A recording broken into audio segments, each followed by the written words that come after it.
আমি এসে শুনেছি এই মাহফিলটি আমাদের রাস্তা থেকে নিচের জমিনে হওয়ার কথা ছিল। সেই জমিনটিতে ছিল অনেক পানি, বিল সংলগ্ন ঘেঁষা জমিনটি হওয়ার কারণে সেই জোয়ারের পানি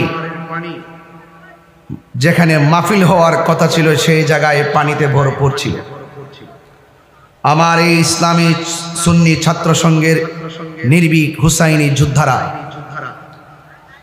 এই মেশিন দিয়ে এবং অনেক আগাছা ছিল মাঠে, সেইগুলো তারা মাঠ পরিষ্কার করে মেশিন দিয়ে পানি নিষ্কাশন করেছিল। দুর্ভাগ্য হলো সত্য, হঠাৎ করে আবার জোয়ারের পানি এসে সেই মাঠটি পরিপূর্ণ হয়ে যায়। এরপরও আমার ইসলামী সুন্নি ছাত্র সংঘের ছেলেরা হাল ছাড়েনি, কারণ সুন্নিরা হাল ছাড়ে না। সুন্নিরা কোনো বাধা মানে না, সুন্নিরা কোনো প্রতিবন্ধকতায় তাদের কার্যক্রমকে বাধা মনে করে না। এই জন্য সেই ধারাবাহিকতায় সেই ইসলামী সুন্নি ছাত্র সংঘ এই বোয়ালখালীর তরুণ যোদ্ধারা জোয়ারের পানি মাঠে পুনরায় আসলেও আবার বিকল্প মাঠ হিসাবে এই মাঠটিকে তারা ইমার্জেন্সি প্যান্ডেল সাজিয়ে মাহফিলের আয়োজন করেছেন। আজকে সেই মাঠটিও কানায় কানায় ভরপুর হয়ে গিয়েছে। মাঠে তিল ধারণের জায়গা নেই, রাস্তাঘাট পর্যন্ত ব্লক হয়ে গিয়েছে।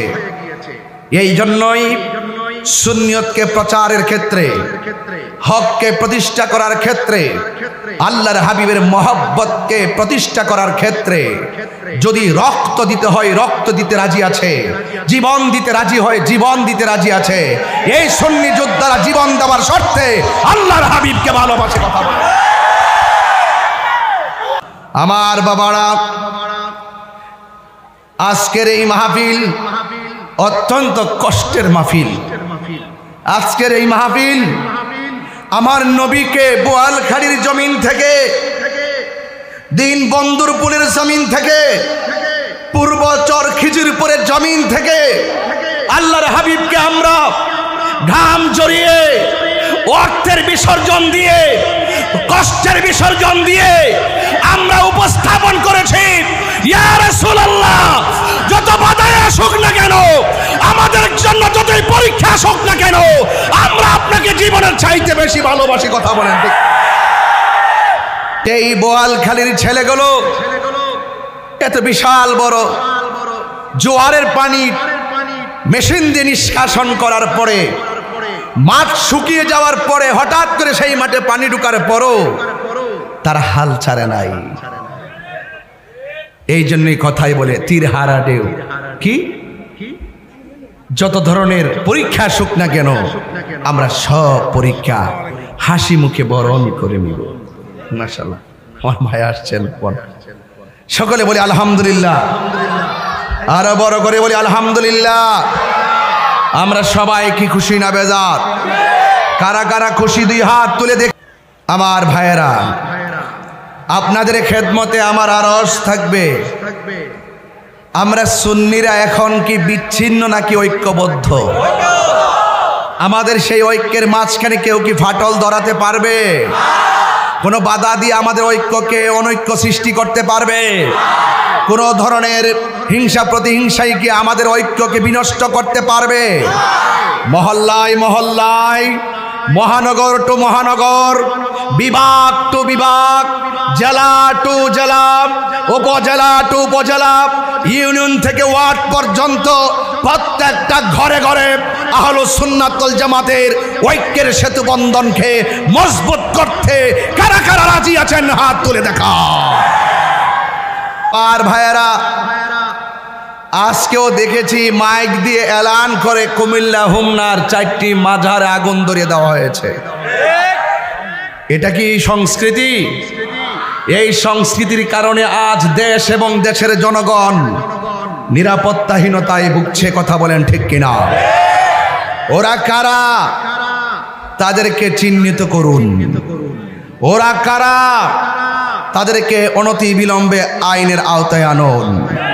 যারা আল্লাহর ওলির মাজারে আগুন ধরায়, যারা লাশের গায়ে আগুন ধরায়, যারা মাজারকে ভাঙচুর করে, অন্তত পক্ষে তারা সত্যিকার অর্থে দেশ এবং ধর্মকে ভালোবাসে না।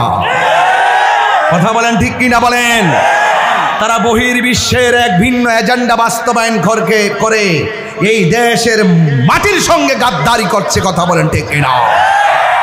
এই জন্য আপনাদের সকলকে, সকল সুন্নি জনতাকে সজাগ থাকতে হবে।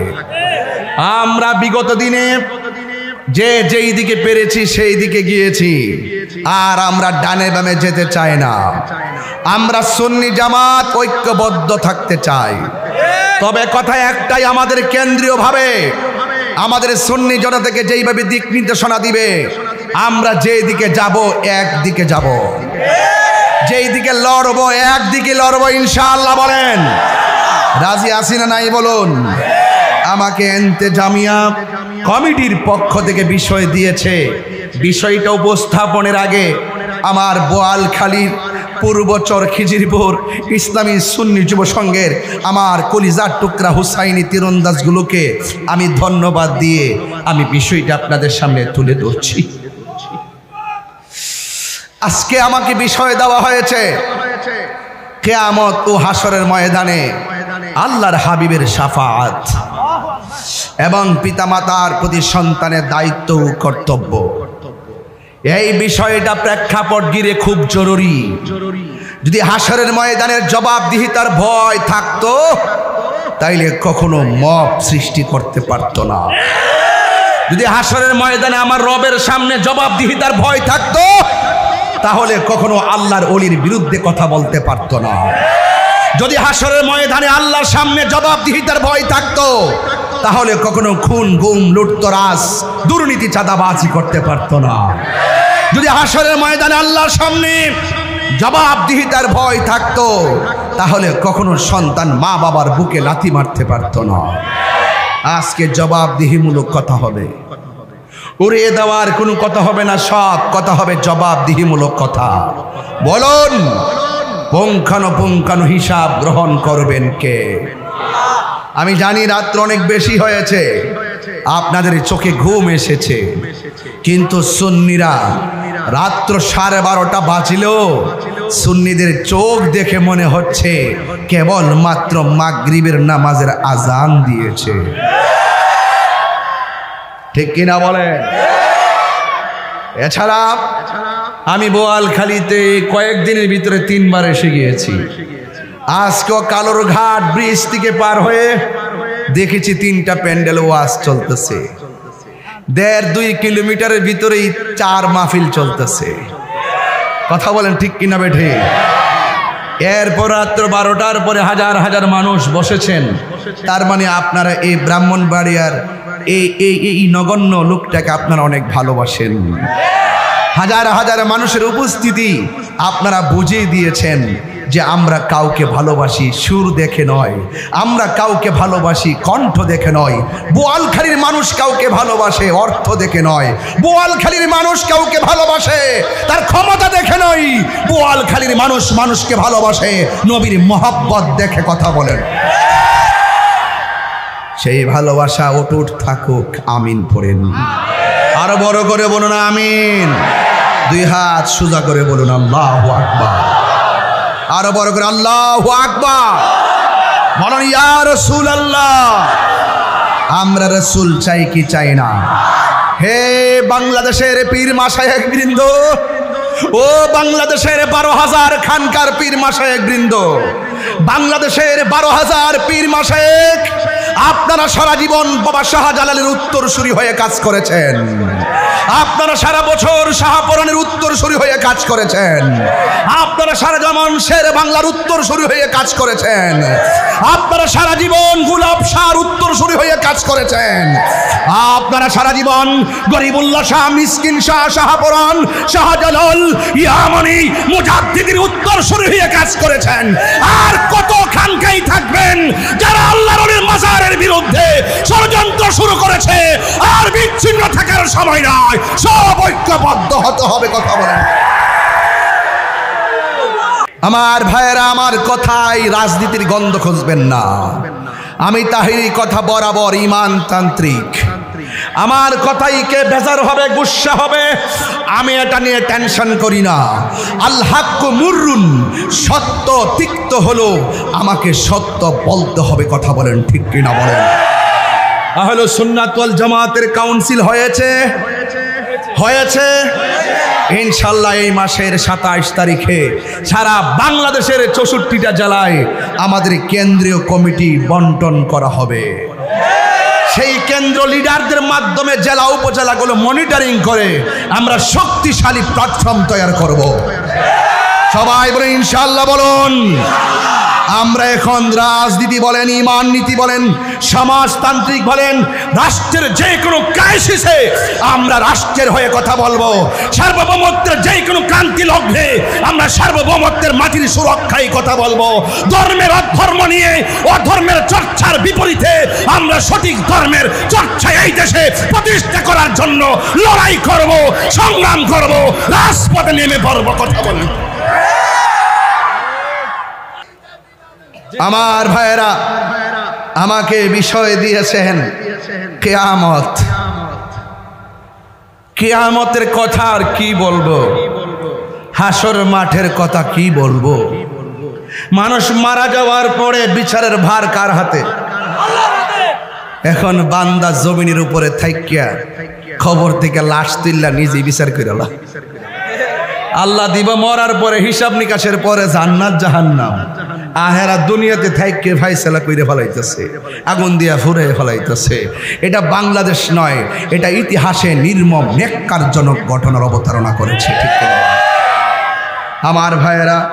কিয়ামত, এই কিয়ামত একদিন হয়ে যাবে। এত সুন্দর জমিন দেখতেছেন না আপনারা? এত সুন্দর আসমান দেখতেছেন না আপনারা? এত সুন্দর গাছপালা দেখতেছেন আপনারা? এত সুন্দর চেহারার মানুষগুলো দেখতেছেন আপনারা? একদিন সব শেষ হয়ে যাবে, একদিন সব ফান হয়ে যাবে, একদিন সব বিনষ্ট হয়ে যাবে। কিসের মাধ্যমে? কিয়ামতের মাধ্যমে। কিয়ামতের আলামত শুরু হয়ে গেছে। রাসূল বলেন আঘাত হবে। সাধারণত রাখাল ছেলেরা কয়েকতলা বিল্ডিং এর মালিক হবে। এই চেয়ারের মধ্যে বসে আলেমদের বাদ দিয়ে সাধারণ জনগণ কোরআন সুন্নাহর ফতোয়াবাজি করবে। সেই দৃশ্য এখনো চলতেছে কিনা? এই দৃশ্য চলতেছে কিনা? শুরু হয়ে গেছে। রাসূল বলেন এমন একটা সময় আসবে মসজিদে মুসল্লির সংখ্যা কমে যাবে, কিন্তু মসজিদ সৌন্দর্যের প্রতিযোগিতা শুরু হয়ে যাবে। কার মসজিদ থেকে কার মসজিদটা অনেক বড়, কার মসজিদ থেকে কার মসজিদের টাইলস বেশি। মসজিদের সৌন্দর্য করবে কোটি কোটি টাকা খরচ করে, বাট মুসল্লিদের সংখ্যা কমে যাবে।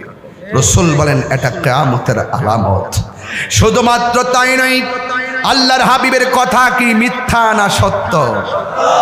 রাসূল গায়েবের খবর দেনওয়ালা।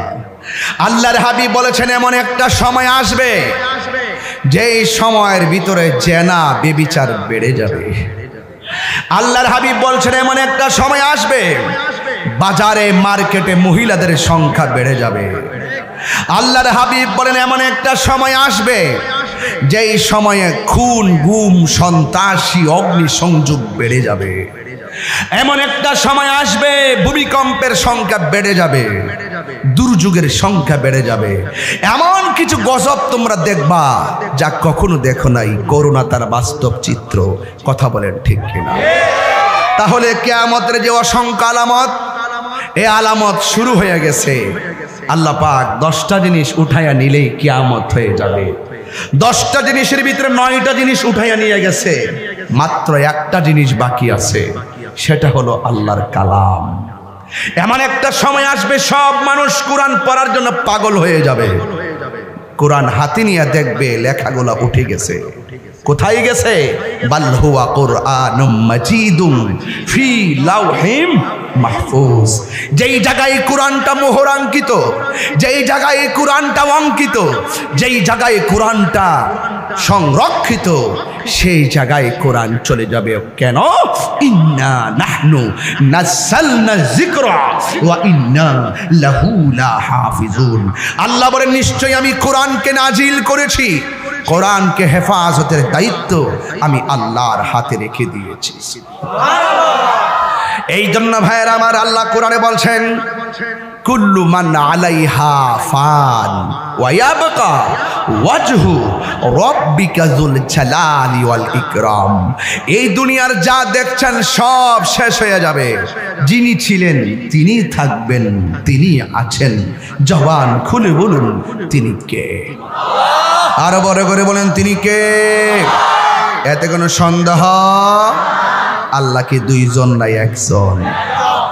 আল্লাহ রাব্বুল আলামিন বলেন হুয়াল আউয়ালু ওয়াল আখিরু ওয়াস যাহিরু ওয়াল বাতিন ওয়া হুয়া বিকুল্লি শাইইন আলীম।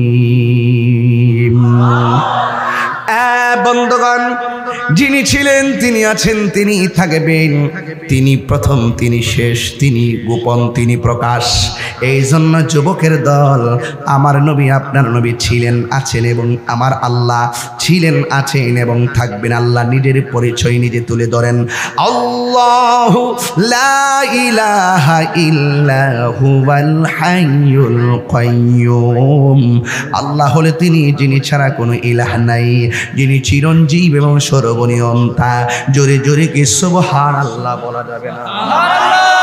লা তাখুযুহু সিনাতুন ওয়ালা নাওম। আল্লাহ রাব্বুল আলামিন তিনি যিনি কিয়ামত ঘটাবেন, তার প্রকৃতি সম্পর্কে আপনাকে বলতে হয়। আল্লাহ হলো তিনি যার তন্দ্রা নাই, আল্লাহ হলো তিনি যার নিদ্রা নাই, আল্লাহ হলো তিনি যার কোনো তন্দ্রা নিদ্রা নাই। আল্লাহ রাব্বুল আলামিন বলছেন লা তাখুযুহু সিনাতুন ওয়ালা নাওম। আল্লাহর নিদ্রা নাই, আল্লাহর ঘুম নাই, তন্দ্রা নাই। এই জন্য আল্লাহ হলো আমাদের খালেক, আর আমাদের তন্দ্রা আছে, নিদ্রা আছে, ঘুম আছে। এই জন্য আমরা হইলাম মাখলুক। এত সুন্দর করে আমার আল্লাহ দুনিয়া সাজাইছে, কিন্তু একদিন এই সুন্দর পৃথিবী শেষ হয়ে যাবে। এই পৃথিবী একদিন লয় হয়ে যাবে। ও পৃথিবীর মানুষ, কি ভাষায় ওয়াজ করব? আল্লাহ রাব্বুল আলামিনের হাবিব বলতেছেন এই পৃথিবীটা একদিন শেষ হয়ে যাবে, এই পৃথিবীটা একদিন সব ফান হয়ে যাবে।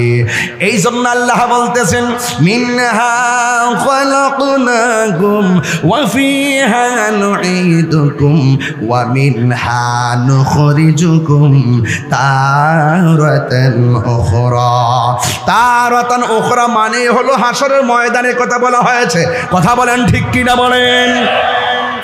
তারাতান উখরা, এই কবরের মধ্যে মানুষ শত শত বছর, লক্ষ লক্ষ বছর পর্যন্ত পড়ে আছে, কিন্তু একটা দিন সেই মানুষগুলো কবর থেকে উঠে যাবে। কবর থেকে উঠে উঠে একটা ময়দানে হাজির হয়ে যাবে।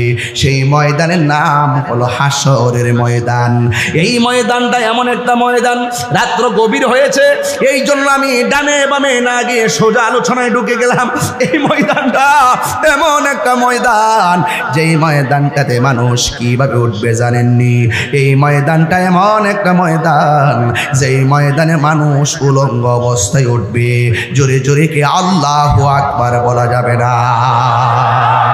ইয়া রাসূলুল্লাহ কোন কেন? এই জন্য আমার যুবক আল্লাহ বলে ওয়া মিনহা নুখরিজুকুম তারাতান উখরা। সব মানুষ মারা যাবে গো। কিয়ামতের কথা বলতাম সেদিন, বলে যাওয়ার কারণে আজ বললাম না। কিয়ামত বড় কঠিন, সব লন্ডভন্ড হয়ে যাবে। আল্লাহ আর একটা হুকুম মানতে যায় ইসরাফিল আলাইহিস সালাম এখনো সিংহা মুখে নিয়ে বসে আছেন। আল্লাহ বলে ইসরাফিল সিংহা ফু দাও। আল্লাহ বলে কুন হও, হও বললে ফায়াকুন হয়ে যায়। একটা মাত্র সিংহা ফু দেওয়ার জন্যে সেই প্রথম থেকে এখন ইসরাফিল আলাইহিস সালাম তিনি বসে আছেন রে। আল্লাহর হুকুম কেমন করে তালিম করতে হয়, চারটা ফেরেশতার দিকে তাকাও। আল্লাহ যদি বলে যাও, জিবরাইল একটা দৌড় মেরে হাজির হয়। আল্লাহ যদি বলে বৃষ্টিটা পরিচালনা করো, মিকাইল হাজির হয়ে যায়। কথা বলেন না ঠিক কিনা? আল্লাহ যদি বলে তারা পাকড়াও করো, আজরাইল আয়েশা বোয়ালখালীতে হাজির হয়ে যায়। আল্লাহ যখন বলবেন ইসরাফিল সিংহা ফু মারো গো, সিংহা ফু দিবে। এত সুন্দর বাড়ি, এত সুন্দর ঘর, এত সুন্দর জমিন সব লন্ডভন্ড হয়ে যাবে। কিসের এমপি, কিসের মন্ত্রী, কিসের বক্তা, কিসের পিসাব, কিসের তাহেরি, কিসের জাহেরি। সেই দিন কেউ কাহারও উপকারে আসবে না, সেই দিন কাহারও কোনো উপকারে আসবে না। ওই দিনটার নাম হলো হাসরের ময়দান। চিৎকার মেরে কি আল্লাহু আকবার বলা যাবে না? সেই ময়দানে যাররা যাররা পরিমাণ যদি গুনাহ করেন, ফামাইয়া আমাল মিসকাল যাররাতিন খায়রান ইয়ারা ওয়া মাইয়া আমাল মিসকাল যাররাতিন শাররান ইয়ারা। যাররা যাররা পরিমাণ ভালো কাজ করলে যেই ময়দানে আপনাকে প্রতিদান হিসাবে হাতে দেওয়া হবে, বাম হাতে দেওয়া হবে না, আপনার ডান হাতে দেওয়া হবে। আর যাররা যাররা পরিমাণ অন্যায় কাজ করলে আপনাকে প্রতিফল দেওয়া হবে, একটা ইঞ্চি এদিক সেদিক করা হবে না। আল্লাহ রাব্বুল আলামিন কোরআনে বলে দিয়েছেন, লা ইউকাল্লিফুল্লাহু নাফসান ইল্লা বুসআহা লাহা মা কাসাবাত। বন্ধু, যাররা যাররা পরিমাণ যা করেছো তোমার সাধ্যের বাইরে আল্লাহ দুনিয়াতে কিছুই চাপায়া দেই নাই। ওই ময়দানে যাররা যাররা পরিমাণ হিসাব দিব। অনেকে মনে করে হাসরের ময়দানটা বুঝি 7 আসমানের উপরে, অনেকে মনে করে হাসরের ময়দানটা বুঝি উপরে সাজাইব। না না, হাসরের ময়দান আসমানে সাজানো হবে না। আসমান তো ভাঙ্গা টুকরা টুকরা হইয়া পড়ে যাবে। ইজা সামাউ ফাতরাত, আকাশ তো ছিদ্র হয়ে যাবে। ওয়া ইজাল কাওয়াকিবু তাসারাত, আকাশ থেকে ওই তারকাগুলো খুলে খুলে পড়ে যাবে। ওয়া ইজাল বিহারু ফুজ্জিরাত, সমুদ্রের মধ্যে সুনামি উঠে যাবে। ওয়া ইজাল কুবুরু বুসিরাত, কবর থেকে মানুষকে উত্তোলন করা হবে। ইজা জুলজিলাতিল আরদু জিলজালাহা, এই জমিন কম্পন সৃষ্টি হবে। ওয়া আখরাজাতিল আরদু আসকালাহা, জমিন তার বোঝা বের করে দিবে। ইয়াউমা ইয়াকুনুন নাসু কাল ফারাশিল মাবসুস, মানুষ আসমানের মধ্যে কীট পতঙ্গের মতো উঠতে থাকবে। কয় কেন? ওয়া তাকুনুল জিবালু কালাইহিনিল মানফুস, সেই দিন পাহাড়গুলা তোলার মতো উড়ে যাবে। অশান্ত ওই শান্ত জমিন সাথে সাথে অশান্ত হয়ে যাবে। এবার ইসরাফিল আলাইহিস সালাম একটা সিংহা হায়রে, এত মায়ার পৃথিবী, এত মায়ার জমিন, এত সুন্দর আসমান। হায়রে, 7টা আসমান আল্লাহ বানাইছে। আল্লাযী খালাকা সাবআ সামাওয়াতিন তিবাকা, এত সুন্দর করে স্তরে স্তরে আসমান বানাইছে গো। এই আসমানটা টুকরা টুকরা হইয়া পড়ে যাবে। মানুষ বলবে ওয়াকালাল ইনসানু মালাহা। আল্লাহু আকবার বললে কেন? যারা বলতেছেন সকলে আওয়াজ করে কন্যা আল্লাহু আকবার, আরো মায়া সরে কন্যা আল্লাহু আকবার। যুবক ভাইয়ের, আমি সেই কথাটা কেন টাচ দিয়েছি বুঝার জন্যে। অনেকে যারা বলে হাসরের ময়দানটা আসমানে হবে, না না, হাসরের ময়দানটা জমিনে হবে, জমিনে হবে। কোথায় হবে? ওই শাম সিরিয়ার মধ্যে হবে রে। এমন একটা ময়দান হবে, ওই ময়দানে মানুষ সব একত্রিত হবে। ডান হাতে আমল নামা দেওয়া হবে, জাহান্নামীদেরকে বাম হাতে আমল নামা দেওয়া হবে। এই জন্য আমার যুবক ভাইয়েরা, ওই হাসর ময়দানটা আপনাদের বোয়ালখালীর মাঠের মতন এত ঠান্ডা হবে না রে। হাসর ময়দানের পানিগুলা বোয়ালখালী জমিনের পানির মতো হবে না। আপনাদের নদীর নাম কি? কর্ণফুলী নদীর পানির মতো হবে না রে। এই পানিগুলা হবে কঠিন, একেবারে কেমন হবে জানেননি? মানুষ যখন সব লয় হয়ে যাবে, এই পৃথিবীর মধ্যে শুধুমাত্র পানি আর পানি, সব লয় হয়ে যাবে। ওই পানি আবার শুকাইয়া যাবে রে, একেবারে চৌচির হয়ে যাবে। নাই নাই, পৃথিবীতে কোনো আওয়াজ নাই, কোনো পাখির আওয়াজ নাই, কোনো কলতান নাই, সাগরের গর্জন নাই, মানুষের কোলাহল নাই, হাট নাই, বাজার নাই। এমন নীরবভাবে মানুষ যার যার জায়গায় পড়ে থাকবে।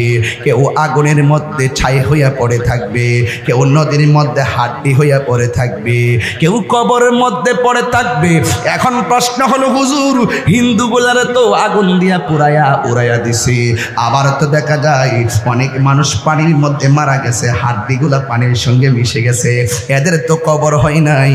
ওয়াইজাল কবর বসিরাত, কবর থেকে লাশ উঠে আসবে। অনেক লাশ আছে কর্ণফুলী নদীর মধ্যে হারিয়ে গেছে। কথা বলেন না কেন? কথা বলেন, এমন হয় না বাবা? এই কর্ণফুলী নদীর মধ্যে হারিয়ে গেছে। আল্লাহ যে বলছে ওয়াইজাল কুবুর বুসিরাত, কবর থেকে মানুষ উঠানো হবে। এখন যারা বোয়ালখালীতে কর্ণফুলী নদীর মধ্যে ভেসে গেছে, এদের তো কবর দেওয়া হয় নাই, এদেরকে তো কাফন পরা হয় নাই। এখন তাদেরকে যে, তাদের ব্যাপারে আল্লাহ কি বলেছেন? কয় না না না, যারা পানির মধ্যে লাশ পাওয়া যায় নাই, আপনি মনে কইরেন না কবর আযাব থেকে পানির মানুষটা বেঁচে যাবে। আপনি মনে কইরেন না পানির মধ্যে মারা গেলে মুনকার নকির আসবে না, এটা আপনার ভুল ধারণা। যারা পানির মধ্যে লাশ হারিয়ে গেছে, ওই জায়গাটাই তার কবর, সেখানের মধ্যে তাকে মুনকার নাকির এসে প্রশ্ন করবে। তিনটা প্রশ্ন থেকে কেউ বাঁচতে পারবে না। এই জন্য কেউ পানি থেকে উঠে আসবে, শুধুমাত্র তাই নয়, কেউ আগুন থেকে উড়ে আসবে, কেউ কবর থেকে উঠে আসবে। যে যেখানেই থাকুক না কেন, সেই জায়গা থেকে তারা উঠে আসবে। ও বন্ধুরে আমার, কি দিয়ে ওয়াজ বুঝাইতাম রে বাবা। আল্লাহ রাব্বুল আলামিন কোরআনের মধ্যে বলে দিয়েছেন, ফামাইয়ামাল মিসকালা যাররাতিন খাইরান ইয়ারা। ও যুবক পোলাপান, ও আমার, ও পূর্ব চরখিজিরিপুরের বাবা, ঠিক না? ও দিন বন্ধুর বলে বাবা, বোয়ালখালীর বাবা বইলা দিয়ে যায়, গোপনে গোপনে গুনাহ করতেছো। মনে কইরো না যে আমার আব্বা জানে না, আমি মনে বেঁচে গেলাম। গোপনে গোপনে গুনাহ করতেছো, মনে করতেছো আমার আম্মা জানে না, আমি বুঝি বেঁচে গেলাম। না না না, হিসাব হবে করাই গন্ডাই। কথা বলেন, হিসাব হবে করা গন্ডাই, জাররা জাররা পরিমাণ হিসাব হবে। বাঁচার মতো কোনো রাস্তা নাই। আল্লাহ রাব্বুল আলামিন আপনাকে বিচার করবেন। এই জন্য সেই মাঠের মধ্যে ওঠার আগে আমাদের নামাজের দরকার আছে না না? এই আওয়াজে মানি না, জবান খুলে কোন আছে না না? আর আওয়াজ করে কোন আল্লাহু আকবার। আমরা নবী চাই কি চাই না? কবরে আমার নবী থাকার ক্ষমতা আছে না নাই? আমার নবী হাসরের ময়দানে সুপারিশ করার ক্ষমতা আছে না নাই? আরো বড় করে বলে আল্লাহু আকবার, আরো বড় করে বলি ইয়া রাসূলুল্লাহ। আমরা নবী চাই কি চাই না? এই জন্য আমার যুবক, কি ভাষায় ওয়াজ করব? আমি বলছিলাম যারা যারা পরিমাণে হিসাব নিবেন কে? আরো বড় করে বলুন, হিসাব নিবে কে? এখন বলবো হুজুর, হাসর ময়দানে কিসের হিসাব হবে আগে জানেননি? হাসরের ময়দানে সর্বপ্রথম হিসাব হবে নামাজের হিসাব। কিসের হিসাব? আরো বড় করে বলেন না। এই নামাজ আমরা চাই কি চাই না? আরো বড় করে বলো না, চাই কি চাই না? নামাজ পড়লে আল্লাহ খুশি হয় না বেজার হয়? আরো বড় করে খুশি হয় না বেজার হয়? আমার যুবক ভাইয়েরা অনুরোধ করে বলে দিয়ে যায়, নামাজ যারা পড়বেন তাদের উপরে আল্লাহর রহমত আছে না নাই? আরো জোরে বলুন, আছে না নাই? আমার নবীজিকে আল্লাহ পাক শাফাতের ক্ষমতা দিয়েছেন, এতে কোনো সন্দেহ আছে?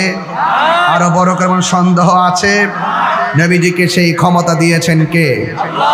একটা হাদিস বলবো আপনাদের কাছে, আমি হাদিসটা আপনাদের সামনে পড়ে শোনাবো। আমার নবী, আপনার নবী সাল্লাল্লাহু তাআলা আলাইহি সাল্লাম কি বলেছেন?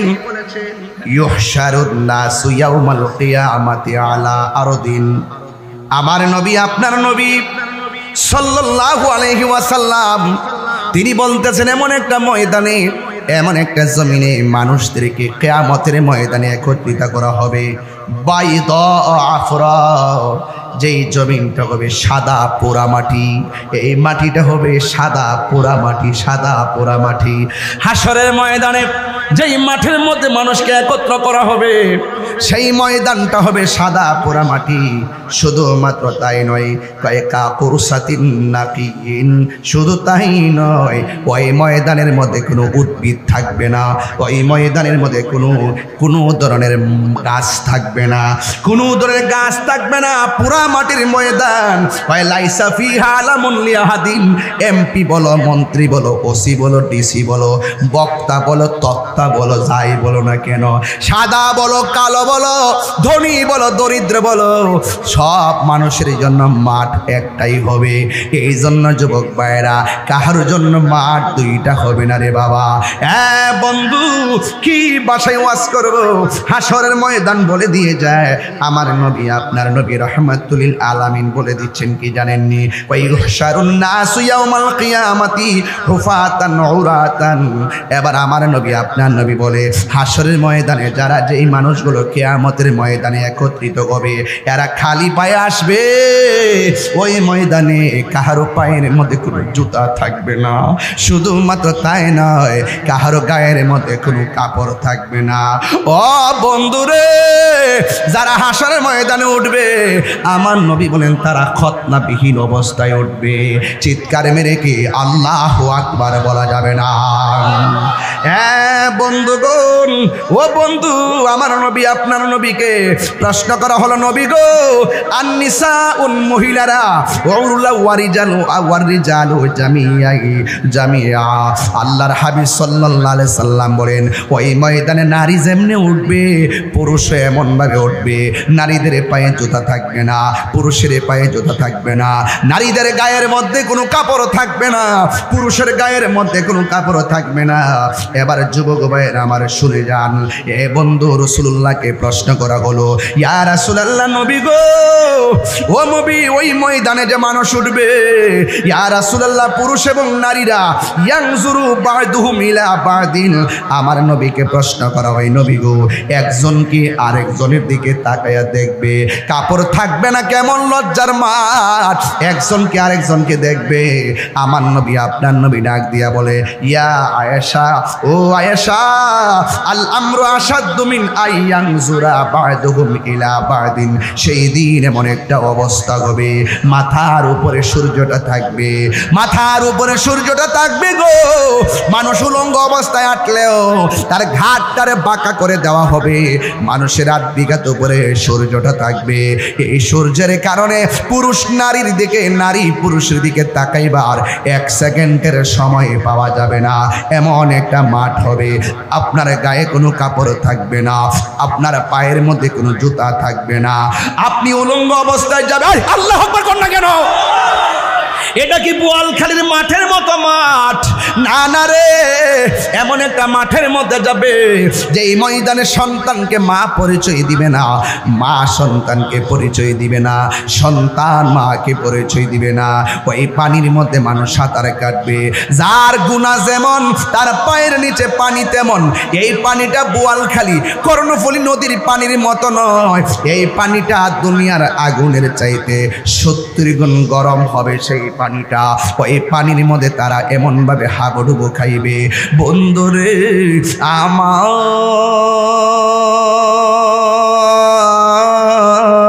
ও বোয়াল খালি রে বাবা, ওয়াজটা শুনতে তো ভালোই লাগতেছে, কিন্তু হাসর মাঠটা তেমন ভালো না। কিন্তু হাসর মাঠে উঠলে বুঝবেন কয়দিনে বছর যায়, এত কঠিন, এত কঠিন, এত কঠিন। আপনিও বলবেন নাফসি নাফসি, ভাইরা সব মানুষের জবানের মধ্যে শুধু নাফসি নাফসি। কেউ গিরা পানিতে সাঁতার কাটবো, কেউ হাঁটু পানিতে সাঁতার কাটবো। পোল্ট্রি মুরগি যেমন করে গরম পানির মেশিনে দিলে পাখনাগুলা খুলে যায় গো, তোমার হাড্ডি থেকে গোশতগুলা এমন ভাবে আলাদা হয়ে যাবে। আল্লাহু আকবার, আল্লাহু আকবার, আল্লাহু আকবার। সব মানুষ উলঙ্গ উলঙ্গ। তাইলে দুনিয়াতে আপনি কিসের ড্রেসের বাহাদুরি করলেন? সব মানুষ উলঙ্গ, তাইলে আপনি দুনিয়াতে কিসের ক্ষমতার বাহাদুরি করলেন? হাসরের ময়দানে সবাই উলঙ্গ অবস্থায় উঠবে রে বাবা। কেউ কাউকে সাহায্য করবে না, সাহায্য করবে না, সাহায্য করবে না, সাহায্য করবে না। একমাত্র ভরসা একজনের, জবান খুলে বলুন তিনি কে? কেউ গিরা পানিতে সাঁতার কাটবো, কেউ গলা পানিতে সাঁতার কাটবো। আল্লাহ রাব্বুল আলামিন তখন বিচার শুরু করবে না। একদিন নয়, 2 দিন নয়, 50,000 বছর এমন ভাবে পানিতে দাঁড়াইয়া থাকবো, শুধুমাত্র গরম আর গরম গরম। হাদিসের ভাষায় দেখলাম কি জানেননি? হাদিস শরীফটা আমি একটু আগে কোট করলাম। ইউহশারুন নাসু ইয়াউমাল কিয়ামাতি আলা আরদিন বাইদা কাকুরসাতিন নাকি লাইসা ফিহা আলামুন লিআহাদিন। ও বন্ধুরে, বন্ধুরে, ও বাবা, মানুষকে সাদা পোড়া মাটির মাঠে নেওয়া হবে। হাদিসের মধ্যে আরেকটা হাদিস আমি পড়ছি, পোড়া মাটিটা হবে তামার মতন, উপরে থাকবে ভয়ানক সূর্য, 12টা মুখ নিয়ে সেই তামার মধ্যে তাপ দিব। সাধারণত একটা পাথরের মধ্যে রৌদ্র উঠলে হাঁটতে পারি না, ওই ময়দানে মানুষ উলঙ্গ অবস্থায় উঠবো রে, উলঙ্গ অবস্থায় উঠবো। মানুষ নাফসি নাফসি বলে কাঁদবো। 50,000 বছর সেখানে মানুষ 12 তাপের মুখের সূর্য নিয়ে দাঁড়ায়া থাকবে।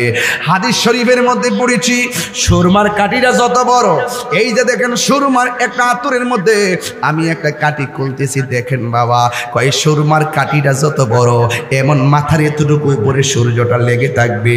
তোমার মাথার মগজগুলো বাতের মারের মতন টকবক করে ছিটে ছিটে পড়বে, ছিটে। 3 বার কোন আল্লাহু আকবার।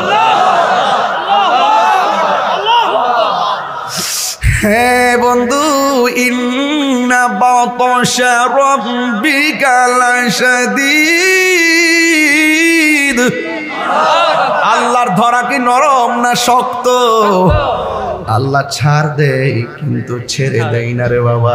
একটু আগে আমি বাক্যটা পড়ছিলাম রে বাবা, ও বন্ধু রে, একটু আগে আমি পড়ছিলাম যে কি জানেননি? কয় ইন্নাল্লাহা ইউমাহহালু ওয়া লা ইয়ামহুল, ইন্নাল্লাহা ইউমাহহালু ওয়া লা ইয়ামহুল। আল্লাহ ছাড় দেন কিন্তু ছেড়ে দেয় না। এই দুনিয়াতে আল্লাহ তোমার গুড়ির মতন উড়াইয়া দিছে। আল্লাহু আকবার কর না কেন? বালক যেমন গুড়িটা বাতাসে উড়াইয়া দে, বাতাসের তালে তালে গুড়ি ডানে যায় বামে যায়। বালক যখন রশিডারে টান দেয়, গুড়িটা হাতের কাছে চলে আসে। আল্লাহ আপনারে দুনিয়ার মধ্যে ছাইরা দিছে গুড়ির মতন। একবার একটা বাতাসে বইরা তুমি গাঞ্জার দিকে চলে গেলা, আরেক বাতাসের তালে তুমি সুদের দিকে চলে গেলা, আরেক বাতাসের তালে তুমি অন্যায়ের দিকে চলে গেলা। আল্লাহ কই তুমি ডানে যাও বামে যাও, ভালো মন্দ মজার জন্য আমি আল্লাহ তোমার একটা বিবেক দিয়েছি। কথা বলেন ঠিক কি না বলেন? আমি তোমার যে বিবেক দিয়েছি, এই বিবেকটাকে তুমি খাটাইয়া চলতে হবে, কারণ আমি আল্লাহ তোমাকে পুঙ্খানুপুঙ্খানু হিসাব নিব। যুবক ভাইরা কিরামান কাতিবিনা ইয়ালামুনা মা তাফআলুন, তোমার সব কিছু আমি ডকুমেন্টস করে রেখেছি রে বাবা। বন্ধুগণ, হাসর ময়দানে মানুষ যখন নাফসি নাফসি বলে কাঁদবে, ওই মুহূর্তে আমরা বান্দা যারা হাসরের ময়দানে আমি দেখলাম একটা, আমরা দেখব একজন নবী দেখা যায়। এই নবীকে আমরা যায়া বলবো, নবী গো আপনি আমাদের জন্য একটু সুপারিশ করেন না। ওই নবীটা বলবে, নবীর উম্মত, ও আমার সন্তানেরা, আমি তোমাদের জন্য আজকে কথা বলতে পারবো না, কারণ আল্লাহ আমারে বলছিল গন্ধমের কাছে যাওয়ার জন্য নিষেধ করছিল। আমি গিয়েছিলাম, যদিও আল্লাহ আমারে ক্ষমা করেছেন। আল্লাহ আজকে আমার ধরে কিনা সেই পেরেশানিতেই আছি। বন্ধু গো, কি ভাষায় ওয়াজ করো? আদম নবী বলে আমি পারবো না, ইব্রাহিম নবী বলে আমি পারবো না, ইউনুস নবী বলে আমি পারবো না, মুসা কালিমুল্লাহ বলে আমি পারবো না, জাকারিয়া নবী বলে আমি পারবো না, ইয়াহইয়া নবী বলে আমি পারবো না। সব নবী নিজেরা নিজেরা নাফসি নাফসি বলে কান্দে গো। ও বোয়ালখালীর বাবা, কি বাসায় ওয়াজ করবো রে বাবা? এবার এমন ভাবে সবাই শুধুমাত্র কানবে, কোন নবী আল্লাহর কাছে বলতে পারবে না আল্লাহ বিচার কাজটা শুরু করেন, আর কত বিচারের কাজটা পেন্ডিং রাখবেন, এবার একটা সমাধান দেন। আল্লাহর কাছে বলার মতো কোন নবী সাহস করবে না। আমরা কেমন নবীর উম্মত হইলাম? আমার নবী বলবে, আল্লাহ কে জান্নাতি কে জাহান্নামী এটা দিয়ে দেন। অন্তত হাসনের নাম হলো মাকামে মাহমুদ। যেই মাকামে মাহমুদের কথা আব্বারে, আমি যখন মাহফিলে আজান দেই, আজানের পরে আমি মাঝে মাঝে দোয়াটা পড়ি, আল্লাহুম্মা রব্বা হাযিহি দাওয়াতি তাম্মা ওয়াস সালাতিল কাইমা আতি মুহাম্মাদানিল ওয়াসিলাতা ওয়াল ফাদিলা ওয়াদ দারাজাতার রাফিয়া ওয়া বাসহু মাকামাম মাহমুদা। চিৎকার মেরে কে আল্লাহু আকবার বলা যাবে না? আমার নবী বলেন, ও পৃথিবীর মানুষ, সব মানুষ উলঙ্গ অবস্থায় উঠবে গো। যেই মাঠের মধ্যে উঠবে সেই মাঠে আমি সবার আগে উঠব। আরো বড় করে কোন সুবহানাল্লাহ। হাদিসটা একটু বড়, এই জন্য পয়রা পয়রা সময় নষ্ট করবো না, ডাইরেক্ট বাংলা বলে দিয়ে যাই। নবী আমার ডাক দিয়া কর, হাসর মাঠে আমি নবী সবার আগে উঠব। এখন বলি, নবী গো আপনি দি কইলেন সবাই উলঙ্গ অবস্থায় উঠবে, আমার নবী আপনার নবী বলেন একমাত্র আমি নবী জান্নাতের ড্রেস পইরা উঠব। আল্লাহু আকবার, আল্লাহু আকবার, আল্লাহু আকবার। ড্রেস পরে উঠবে, ড্রেস পরে উঠবে। আমার নবী শাফাত করবে। সুবহানাল্লাহ। নবীর শাফাত আপনারা মানেন কি মানেন না? আরো বড় করে বলে, মানেন কি মানেন না? নবীকে শাফাতের ক্ষমতা দিয়েছেন কে? আল্লাহ যদি দিয়ে থাকে আমাদের বাপ দাদার কোনো অসুবিধা আছে? আমরা নবীর শাফাত চাই কি চাই না? দুই হাত তুলে বলো, চাই কি চাই না? এই জন্য আমি বলছিলাম কথাগুলো মনোযোগ দিয়ে শোনা লাগবে। আর 10-12 মিনিট সময় দিয়ে বিদায় হয়ে যাব। আমার আল্লাহর হাবিব হাসরের ময়দানে পোশাক পরে উঠবে, পোশাক পরে উঠবে। নবীর কথার দ্বারা হাসরের ময়দানে বিচার শুরু হবে। ঈসা নবী বলবে, ও উম্মতে মুহাম্মাদি, আমি তোমাদের জন্য সুপারিশ করতে পারি। বোয়ালখালীর মানুষের ইমানটা টেস্ট করি, বোয়ালখালীর মানুষের ইমানটা টেস্ট করি। আপনারা বলেন, নবী হাসরের মাঠে সুপারিশ করার ক্ষমতা আছে না নাই? আরো জোরে বলেন। আর শুধু তাই নাই, দলিল দলিল, ইয়াশফাউ ইয়াউমাল কিয়ামাতি সালাসাতুল আমবিয়া ও সুম্মাল উলামা ও সুম্মা শুহাদা। হাসরের মাঠে নবীগণ সুপারিশ করবে, আলেমগণ সুপারিশ করবে, শহীদগণ সুপারিশ করবে। তারা 3 শ্রেণীর মানুষ নবীর কাছে যাইয়া ধরবে, নবীগো সুপারিশ করেন না, তারা কিন্তু আল্লাহর কাছে বলার সাহস পাবে না। একমাত্র আমার নবী আল্লাহকে বলবেন, আল্লাহ আপনার আমার উম্মত আমারে দিয়ে দেন। ঈসা নবী বলে, ওই ওই ওই ওই যে একটা সিংহাসন দেখা যায়, ওই সিংহাসনের কাছে চলে যাও। ওই সিংহাসনের নাম হলো মাকামে মাহমুদ। আমার যুবক, কথাগুলো মনোযোগ দিয়ে শুনেন। এবার যখন সকল মানুষ মাকামে মাহমুদের গোড়ায় লাভ দিয়ে যাবে, সবাই যায়া দেখবে যে এই ময়দানে সব নবীগণ নাফসি নাফসি বলে কাঁদতেছেন। আমরা যায়া দেখব মাকামে মাহমুদের গোড়ায় আমার নবীজি উম্মতি উম্মতি বলে কাঁদতেছেন। আমরা যায়া ডাক দিয়া বলবো ইয়া রাসূলুল্লাহ নবী গো,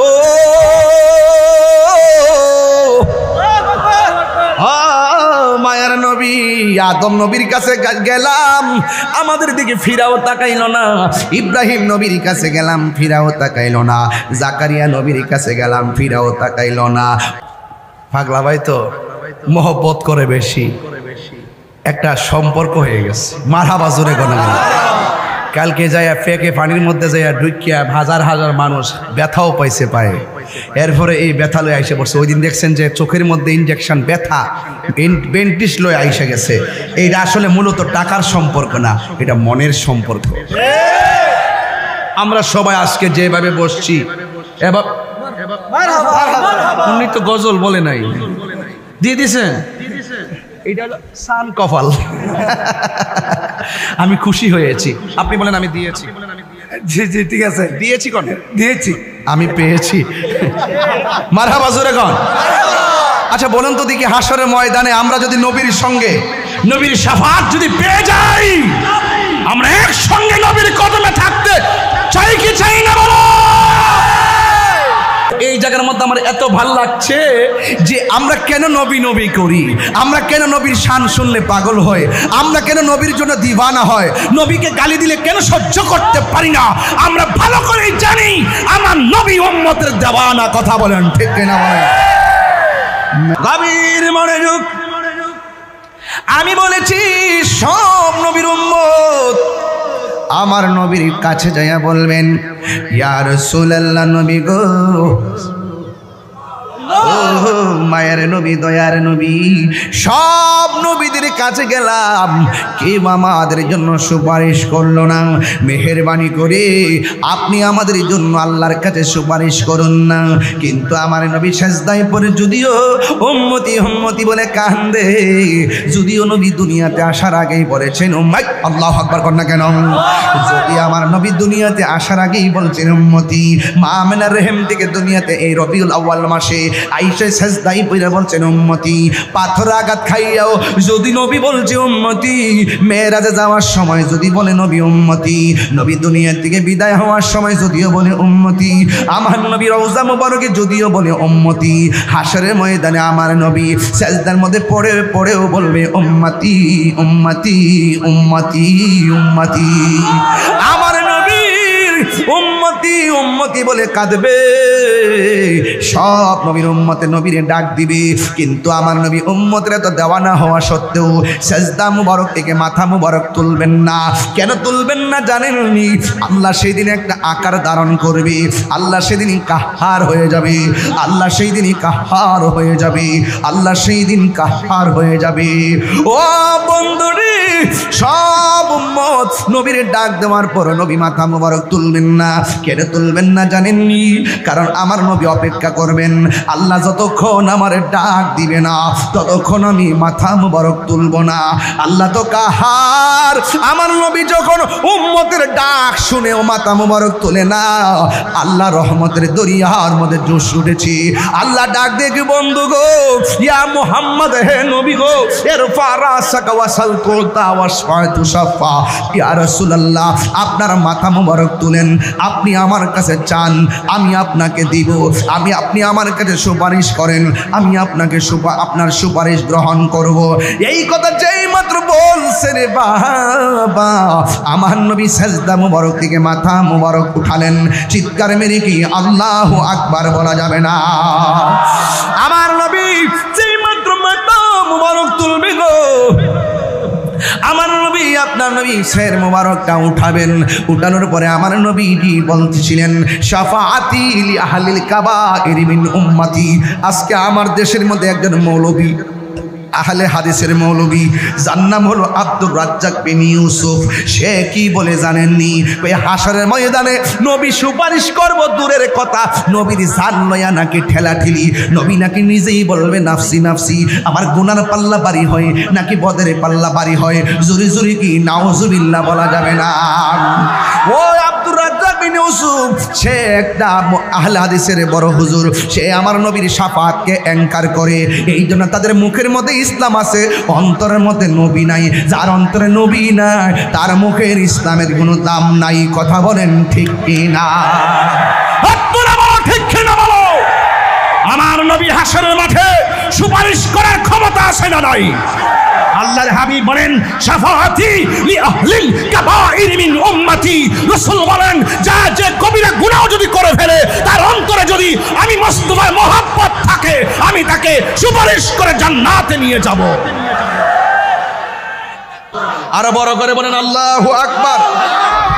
আমরা নবীর সুপারিশ চাই কি চাই না? আরো বড় করে চাই কি চাই না? নবীজিকে সেই সুপারিশের ক্ষমতা দিবেন কে? আরো বড় করে দিবেন কে? হায় হায়, হাসরের মাঠ বড় কঠিন। সেই দিন শুধুমাত্র কিছু কিছু সন্তানদেরকে আল্লাহ বলবেন, এ সন্তানরা, তোমাদের আজকে বিচার হবে না, বিনা হিসাবে জান্নাতে যাও। এরা হইল গেদা গেদা বাচ্চা, ছোট ছোট বাচ্চা। বাচ্চাগুলা বলবে, আল্লাহ আমার আম্মা কই, আব্বা কই? কই দুজখে। একটা বার একটু দেখাইয়া দাও না। যখন দেখাবে দেখবেন আগুন দিয়ে জ্বলতেছে। ছোট ছোট বাচ্চা বলবে, আল্লাহ আমার আম্মারে আমার সঙ্গে জান্নাতে দিয়ে দাও না। আল্লাহ বলবেন, না তোমরা যাও, তোমরা যাও, তোমার আম্মার থাকা আম্মা থাকবে। ছোট বাচ্চা বলবে, আল্লাহ যদি আমার সঙ্গে আমার মা বাপরে না দাও, তাইলে আমার মা বাপের সঙ্গে আমারে দিয়ে দাও। আল্লাহ সেদিন বলবেন, কিরে ফেরেশতারা, কোটি কোটি মায়া করে বান্দা বানাইলাম, দেখ বান্দার প্রতি বান্দা কত টান। যা তাসনিম নামক পানি দেয়, এমন ভাবে ধৌত করে এই বাচ্চার আম্মার গায়ে যেন জাহান্নামের কোনো চিহ্ন না থাকে।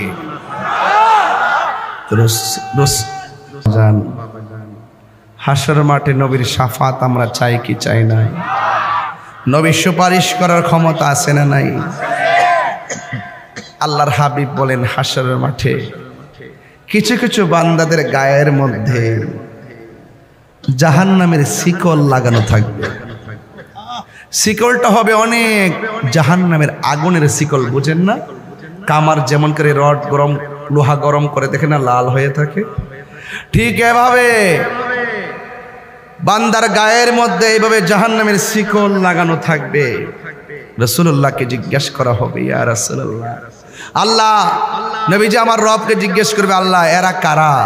এরা হলো দুনিয়ার ওই সমস্ত বান্দা যারা মা বাবার মনে কষ্ট দিয়েছে। যারা মা বাবার মনে কষ্ট দিবেন, দুনিয়াও শেষ, আখিরাতও শেষ। ঠিক না বাবা?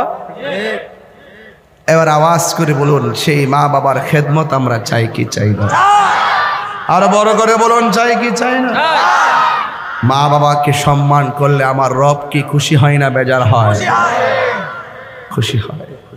আমি তাহির ওয়াজ যদি 30 সেকেন্ডের জন্য ভালো লেগে থাকে, সেই ভালো লাগার জায়গা থেকে 3টা অফার করব। 1, নবীর মহব্বত, কারণ ইবাদত কবুলের পূর্ব শর্ত হলো নবীর মহব্বত। 2, মা বাবার মনে কখনো কষ্ট দেওয়া যাবে না। এই আওয়াজটা আসতে হলো কেন বাবা? আমি যে স্টেজে আসছি 1 ঘন্টা 40 মিনিট, বলুন তো মা বাবার মনে কষ্ট দেওয়া যাবে? আপনারা যে পানি থেকে পানি নিষ্কাশন করে মাঠ শুকালেন, শুকনা মাঠ আবার পানি হলো, সেই পানির থেকে আবার উপরে এসে মাঠ সাজালেন। মা বাবার মনে কষ্ট দিয়ে যদি মাঠ সাজান, কাজ হবে? ওয়াজ মাহফিল করলে কাজ হবে? এটা বাদ দেন না। মক্কা মদিনা গেলে লাভ হবে? বিষয় দিয়েছেন পিতা মাতার প্রতি সন্তানের কর্তব্য। আমি সব মাহফিলে 10 মিনিট এমনিতে ওয়াজ করি, কারণ এই বোয়ালখালীতে এখনো এমন পরিবার আছে সন্তানের কষ্টে মা বাবার হৃদয় টুকরা টুকরা হয়ে গেছে, শুধু মুখ খুললা বলতে পারে না। এমন মা বাবা আছে কষ্ট দিতে দিতে দিতে দিতে মা বাপরে পুরা শেষ করে ফেলাইছে, কিন্তু মা বাবা আজকে দুনিয়াতে নাই। সন্তান এখন হাহাকার করে, করলাম কি করলাম কি, করছো কি না, তোমার নিজের কপালে নিজে কুড়াল মারছো। কথা বলেন ঠিক কি না? এই জন্য খবরদার, আমরা মা বাবার মনে কখনো কষ্ট দিব না। যে আছে কিনা বলেন? আমার বাবা দুনিয়া থেকে চলে গেছে, আপনার বাবাও চলে গেছে, আর কি ফিরে আসবে? আরো বড় করে আসবে? মা বাবার চেহারার দিকে যারা নেক নজরে তাকায়, আল্লাহ পাক কবুল হজের সওয়াব দিয়ে দেয়। ঠিক কিনা বলেন? এই জন্য আজকের মাহফিল এমন হতে পারে কাহার জন্য জীবনের শেষ মাহফিল। খবরদার, কার কার এখানে 3 প্রকারের মানুষ আসছে? কয় প্রকার? আমি প্রমাণ দিচ্ছি। বলুন কার কার বাবা নাই, হাত তোলেন। আমার মতন এখানে বাবা হারাইছে অনেকেই, হাত নামান। কার কার মা নাই, হাত তোলেন। অনেকের মা নাই, হাত নামান। কার কার মাও নাই, বাপও নাই, হাত তোলেন। কিও কয় প্রকার হইছে? 3 প্রকার। কাহারো মা আছে বাবা নাই, বাবা আছে মা নাই। কাহারো সংসারে বাবাও নাই, মাও নাই। আল্লাহর হাবিব বলছেন মা বাবা তোমার জান্নাত, মা বাবা তোমার জাহান্নাম। মা বাবার সঙ্গে ভালো ব্যবহার করলে জান্নাত পাবে, আর মা বাবার সঙ্গে গুস্তাখি করলে, বেয়াদবি করলে জাহান্নামের আগুনে জ্বলবে। কথা বলেন। আজকের বোয়ালখালীর মাহফিল ইতিহাসের অংশ হয়ে থাকুক। 2:45 বাজে, আপনারা একটা মানুষ নড়াচড়া করছেন না। আপনারাই তো বোয়ালখালীর পূর্ব চরখিজিরপুরের গর্বিত সন্তান, দিন বন্ধুর পোলের গর্বিত সন্তান, যারা 2টা পর্যন্ত মাহফিলে বসে থাকেন। আমি খুশি হব বাড়িতে যাওয়ার পরে মা বাপ যখন দরজাটা খুলবে, মা বাবার পায়ে ধরে যখন সালাম করে রাত্রে ঘুমাবেন, দেখবেন ঘুমটার মধ্যে অনেক শান্তি আছে। কষ্ট দিবেন। এখানে অনেকগুলা গজলের অনুরোধ আসছে, আমি ফিনিশিং দিলাম ওয়াজ যে নবী হাসরের মাঠে সুপারিশ, আর মা বাবার মানে কষ্ট দিলে হাসরের মাঠে আগুনের শিকল অপেক্ষা করতেছে। কথা কন ঠিক কিনা কন? তা হাসরের মাঠে আমরা সুখ চাই না দুঃখ চাই? আমরা নবীর শাফাআত চাই কি চাই না? নবীর শাফাআত করার ক্ষমতা আছে না নেই?